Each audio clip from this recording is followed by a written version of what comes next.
Did you crawl out of 1984 when the laughter reverberated from the cafeteria? Or is that a jacket from a thrift store, dude?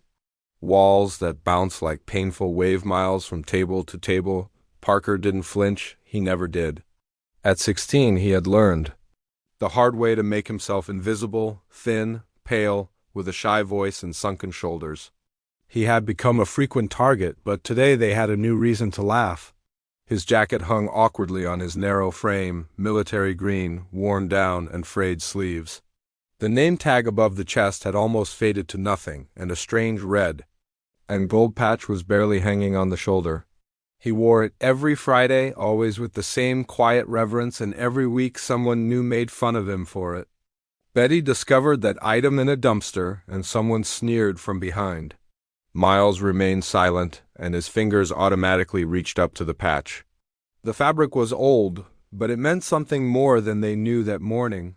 For most flags and folding chairs, the yearly Veterans Day assembly was really a formality. Bored teens looking at their phones and a student chorus General Elenina Griggs, the final guest speaker, arrived unexpectedly and entered the gym with a powerful stride. Her outfit was sharp, and a few local veterans were already sat close to the platform, but nobody was ready for her.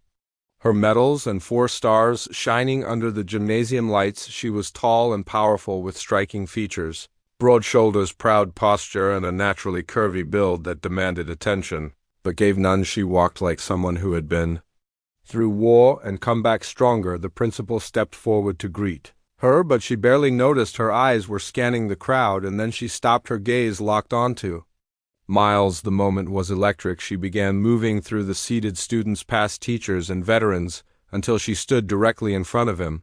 Miles looked up, confused, his classmates frozen in silent shock. "Where did you get that jacket?" Her voice was firm, commanding. Miles stood, slowly clearing his throat. "It belonged to my grandfather, Staff Sergeant Roger Parker. He served in Vietnam. He died before I was born, General." Elenina Griggs blinked slowly, her voice softened, just enough to shake the air. "That patch, that is, from the Recon Lightning Unit. I have not seen one in years. It was awarded to only a handful of soldiers. Your grandfather must have been one of them." She turned to the crowd, and the students who had just been laughing now gaped at her. "That patch represents one of the most hazardous recon units of the Vietnam War. During the Battle of Dak To, 32 men entered, but only 6 survived. The rest refused to volunteer for missions. I recognized your grandfather's name. He was a legend who trained me and saved lives. I was a private when your grandfather taught me to remain composed in the face of enemy fire."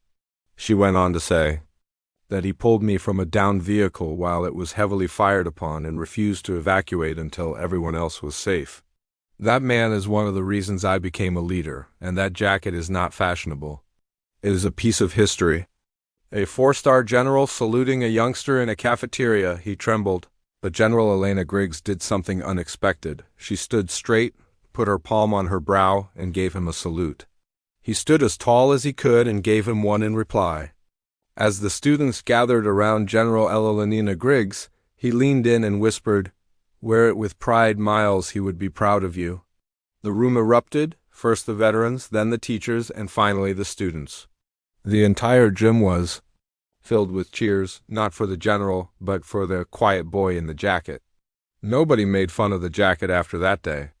In fact, Miles wore it with pride, since everyone understood what it signified, and anything that appeared old or worn could be bravely repaired. Never judge someone by their attire, because there may be a story worth honoring behind the scenes.